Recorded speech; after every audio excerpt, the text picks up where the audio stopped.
को नहला के धुला करके पालने में लेटा देती थी और कहती थी बेटा तुम शुद्ध हो, तुम मुक्त हो, तुम निर्मल हो, तुम पवित्र हो। ये संस्कार डालती थी प्यारे। और धीरे धीरे सुने सुने जब बड़ा हो जाता था तो वो साधु बन जाता था, संत बन करके जंगल में चला जाता था। जितने पुत्र हुए मंदार शाह ने सारे पुत्रों को संत बना दिया। माँ तो ये होती है माता निर्माता भवती। माँ चाहे अपनी संतान को भक्त बना दे और माँ चाहे अपने संतान को दैत्य बना दे, ठीक है ना। माँ ही बच्चे का निर्माण करने वाली होती है। सबसे बड़ी अगर गुरु होती है तो वो माँ होती है बच्चे की। इसलिए माताओं, बाल्य अवस्था जो होती है, शिशु अवस्था होती है, वो कच्चे बांस की तरह होती है, कच्चे घड़े की तरह होती है। कच्चे घड़े में जैसे भी आप निकासी काट दोगे पकने के बाद वो मिटती नहीं है। कच्चा बांस टेढ़ा है, अगर दबा के रख दो तो वो सूदा हो जाता है। और पका हुआ बांस, सूखा हुआ बांस हो, टेढ़ा हो, उसे सूदा करो तो सीधा हो जाएगा। क्या हो जाएगा? टूट के टुकड़े हो जाएंगे, लेकिन सीधा नहीं हो सकता है। ठीक उसी प्रकार से माता पिता अपनी संतान को अगर कुछ देते हैं संपत्ति, तो संस्कार की संपत्ति दो प्यारे। तुम्हारे कुल को रोशन कर देगा, तुम्हारे नाम को रोशन कर देगा। कहा जाता है जननी जने तो ऐसा जन के दाता के सूर, और नहीं तो जननी बाज रहे वृथा गमावे नूर। बहुत सुंदर संस्कार दिए। और इन्होंने अपने पुत्रों को राजपाट सौंप करके ऋषभदेव ने और जंगल में चले जाते भजन करने के लिए। उसके बाद में बहुत समय तक भरत जी सबसे बड़े थे, जेठे पुत्र थे। इनका विवाह हुआ, इनकी भी संतान हुई। काफी समय तक इन्होंने भी राजकाज संभाला। उसके बाद में इन्होंने अपने पुत्रों को सौंप दिया सारा कारभार और गांडगी नदी के किनारे चले जाते भजन करने के लिए। लेकिन एक बात बताएं आपको, भगवान को पाने के लिए किसी जंगल में जाने की जरूरत नहीं है। क्यों? अगर मेरा मन स्थायी है तो घर में रह करके भी भजन कर सकते हो। किसी भी ग्रंथ में नहीं लिखा है कि भगवान ने यह कहा है कि मुझे पाना है तो घर को छोड़ो। नहीं कहा। क्या लिखा है? अगर तुझे छोड़ना है तो अभिमान को त्याग दे, अगर त्यागना है तो तू अपने क्रोध को त्याग। लेकिन क्रोध को कोई त्याग सकता है क्या? नहीं छोड़ सकता है ना। अभिमान को त्याग दे, क्रोध को थोड़ा अपने कम रख, और काम क्रोध मोह मद मत्सर से जब धीरे धीरे मेरा अलग हो जाता है मेरा मन, तो प्यारे वही साधना बन जाती है, वही साधना बन जाती है।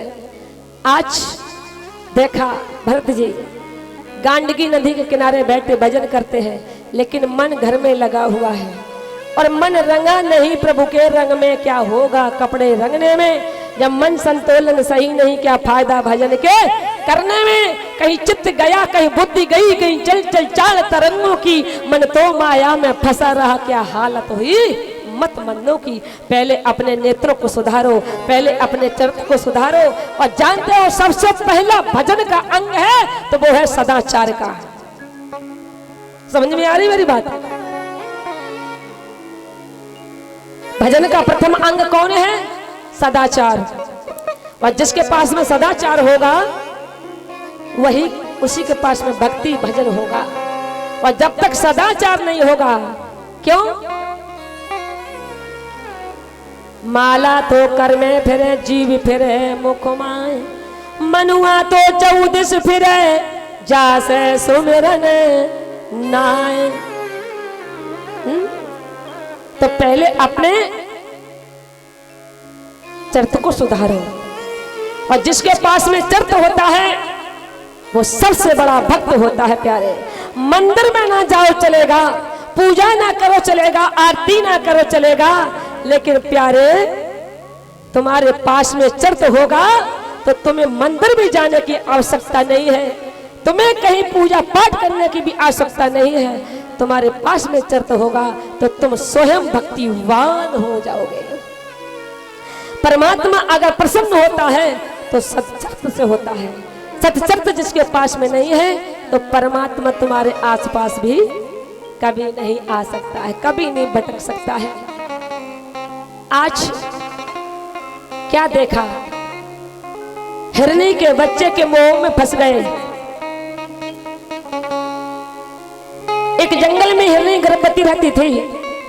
वह हिरनी जैसे ही देखा, उसी जंगल में एक सिंह ने दहाड़ मार दी तो वह हिरनी अपने प्राणों को बचाने के लिए भागी, नदी पड़ जाती है, बीच में छलांग लगाई तो जो गर्भवती थी वह नन्हा सा बालक प्रसव हो जाता है।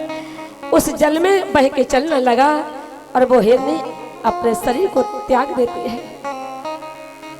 भरत जी उस गांडगी नदी में भगवान को जल लेके अर्पित करते थे। उसी समय हिरनी के बच्चे को देखा तो भूल गए। हिरनी के बच्चा को उठाया, अपनी कुटिया पर लाए और उसका पालन पोषण करने लगे। जो 200 माला भगवान के नाम की बढ़ती थी, आज वह माला छूट जाती है, वजन छूट गया। अब तो हरी हरी घास लाते हैं, बच्चे को खिलाते हैं और वो बच्चा सने सने बड़ा हो गया। एक दिन देखा उस हिरन ने हिरन के झुंडों को देखा और देख करके कहा कि ये तो हमारी जाति के हैं। देख करके वह हिरन का बच्चा उनमें चला जाता है। जब ये देखा उस समय भरत जी उस बच्चे के प्रेम में इतने मोह में पागल हो गए। कुटिया में आसपास ढूंढते कहीं ना मिला तो धीरे धीरे बच्चे के मोह में इन्होंने अपने शरीर का परित्याग कर दिया।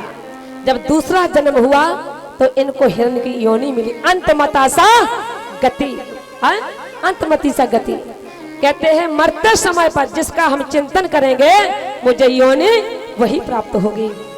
हिरण बने जाते हैं। लेकिन याद थी मैंने एक हिरण के बच्चे में मोह लगाया तो मुझे पशु मनुष्य से पशु बनना पड़ा, इसलिए मैं किसी से प्रीत नहीं करूंगा।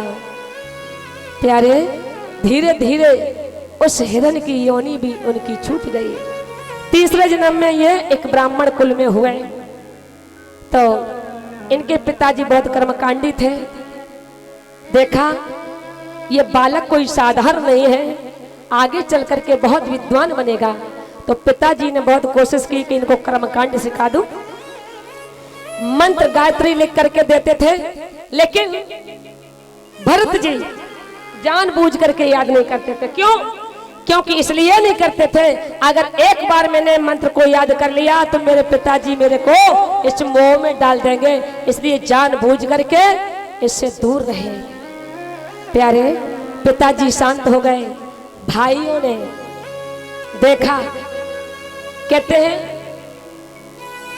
आज भरत जी कुछ काम नहीं करते थे। भाभियां कहती हैं काम का ना काज का दुश्मन अनाज का। भाइयों का बासा कूसा झूठा बचता है, भाभियां उनको खिलाती हैं। लेकिन प्यारे किसी ने कहा है घी और दूध खाते हैं शरीर दुबला पतला है, और कोई नमक रोटी खाता है तो भी शरीर हष्ट पुष्ट है। क्यों? क्योंकि तुलसी बिरुवा बाग के और सींचे से मुरझाए, राम भरोसे जो रहे सो पर्वत पे हरियाए। भरत जी परमात्मा के भरोसे हैं। झूठा मिलता है, बासा मिलता है, फिर भी मोटे ताजे हैं। कोई मतलब नहीं, कुछ काम धाम नहीं करते थे, जड़ की तरह रहते थे, इसलिए इनका नाम पड़ गया जड़ भरत। जानते हो वो जड़ भरत जिन्होंने राजा रहुगढ़ के अंदर के पट को खोल के रख दिया।